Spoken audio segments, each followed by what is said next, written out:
Voltaire is the one who said, history is nothing more than a list of those who have accommodated themselves with the property of others, right? Well, that's what you get in the history books. What you don't get is all the other history. And so as we try to put together history that is something that is relevant to people who are interested in something other than the rise of the Roman Empire in the Western world, which is the history that is taught routinely in all of the colleges throughout the Western world. If you go to college now, you have to take a year of Western civilization, which is about the Roman Empire. And you have to take maybe a year of U.S. history. I don't know what the current things are, but when I was in college, we had to take a year of U.S. history and a year of Western civilization. And the Western civilization wasn't interested in looking at what happened with the Parthian Empire, for instance, because, that's not Western. Because they had defined the Western civilization as the Euphrates River was that boundary, because Mark Antony didn't go beyond it, right? So we don't learn the history of the Parthian Empire. We don't learn the history of the Ottoman Empire. We don't learn about for instance, the 400 million people that died in the hands of the Muslim invasion in India over a 200-year period. We don't learn about the 2 million Armenians that died in Turkey during the Armenian genocide in the early part of the 20th century.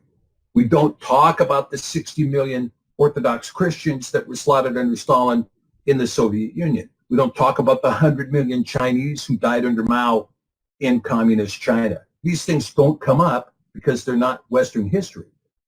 Few people, very few people, have any idea about the history of the Byzantine Empire, that is to say the Eastern Roman Empire, which was by far more successful than the Western Roman Empire. The Western Roman Empire, marked by these absolutely, totally corrupted, depraved individuals called Caesars, and their destruction of the Senate, they were lucky to last for 3 centuries, but they did because they had managed to secure for themselves military might and a technological advantage over their neighbors by using military strategy that hadn't been seen before. However, when they confronted the Parthians to the east of the Euphrates, they were surprised to learn that the Parthians already had chainmail for not only themselves but also their horses, and 20-foot lances with steel tips. And so for the first time, the Romans had to face heavy cavalry. And those battles would continue and continue and continue until eventually those heirs of the Parthians would be up in Germany and preparing to destroy Roman troops again in a nonstop moving battlefront, if you will, that ultimately resulted in the Visigoths burning Rome over and over and over again. But in the meantime, what about this empire that was established in Constantinople? What about this Eastern Bloc? What about this Greek world, if you will, the Greek world, that succeeded until 1453 before it finally went under? How many people know the history of the Byzantine Empire and what it did in North Africa and in the Middle East? Few Americans do. We're never taught that. We're taught about the ascendancy of Rome and the continuing ability of Rome to control and dictate policy over the West. Okay? And it depends on who's telling the story, right? And you're right. When you're talking about liars, in the legal business, we have a discussion about the 2 kinds of fraud, right? One kind of fraud is called a fraud by commission. It's where I flat out lie to you about something. I convince you the lie is true. You rely on it. Then I take from you some benefit of the bargain that you otherwise would not have given me, except for the lying statement. That's fraud by commission. But what about fraud by omission? For instance, a famous case out here in Washington, guy in Spokane sold a hotel to this guy, and this guy bought the hotel thinking, this would be great. And only after he bought the hotel did he learn, well, number one, the place had been a brothel for the past 5 to 7 years. Number two, everything above the 4th floor was occupied by birds so bad you couldn't go up there, right? This was never discussed to him, and it was such an egregious set of facts that were not disclosed, it became fraud by omission, fraud by omission. Well, this is what we see in the historic record, is fraud by omission. We're not going to tell you the truth. We're going to leave this part of the story out, right? Like, for instance, I'll give you an example. A lot of people want to talk about the greatness of Andrew Jackson. But this country committed to the establishment of the Cherokee Nation in, southern Tennessee, northern Alabama, northern Georgia. And in fact, the Cherokee Nation was established. They established a capital and began living under the auspices of the Cherokee Nation. And Andrew Jackson, when he took office, said, well, I'm not going to respect that at all. And he terminated the Cherokee Nation, and he put them on the Trail of Tears out to Oklahoma, where most of them died in a genocide that was similar to what happened to the Armenian genocide in the 20th century.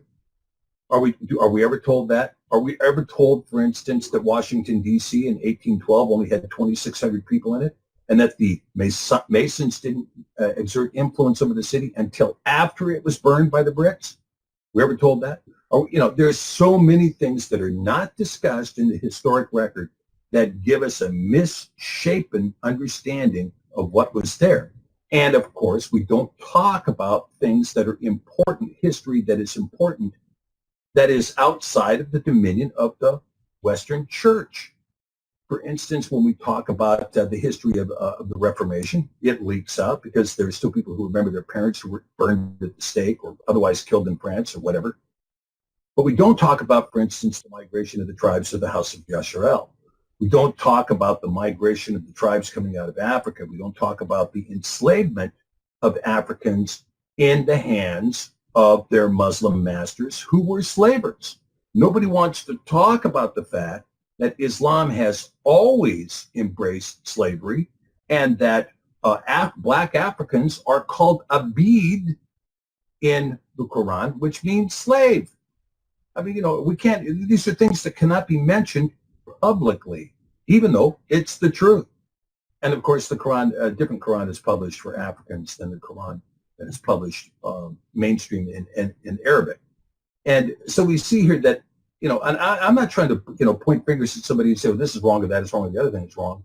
But we have a history that's been distorted because there are people that have been disingenuous and have not told the truth and have either flat lied or given us fraud by omission. Now, what we have going on today is bald-faced lying and punishment of anyone who dares to speak the truth.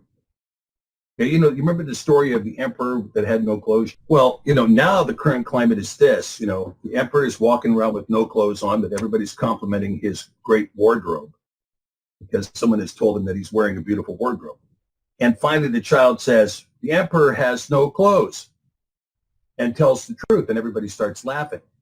Now, in the current circumstances in the United States, if you say the emperor has no clothes, that kid would be sued, arrested, politically destroyed, maligned, and then the news media would stand up and say, how dare you say that the emperor has no clothes when he clearly has clothes, right? And they would punish the truth teller because we're living in very precarious and dangerous times where the truth is being completely denied. You do not dare speak the truth in the public square. But there is one truth that they cannot take away from us, okay? That is the truth we're talking about today. Let's take a look at slide 13 here. Yet, Yahweh looked down from heaven upon the children of man to see if there were any that did understand and seek at Elohim. They have all gone aside. They are all altogether become filthy. There is none that does good, not one. Now, this is David saying this, and then Paul would go on to say this in the book of Romans. He'd also say that same thing, but let's see what he says here in the next slide.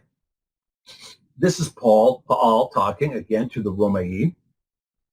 And even as they did not like to retain Yah in their knowledge, that is to say, they had an intrinsic knowledge of Yah, but I want to get rid of that. Push that out of here. I don't want to think about that.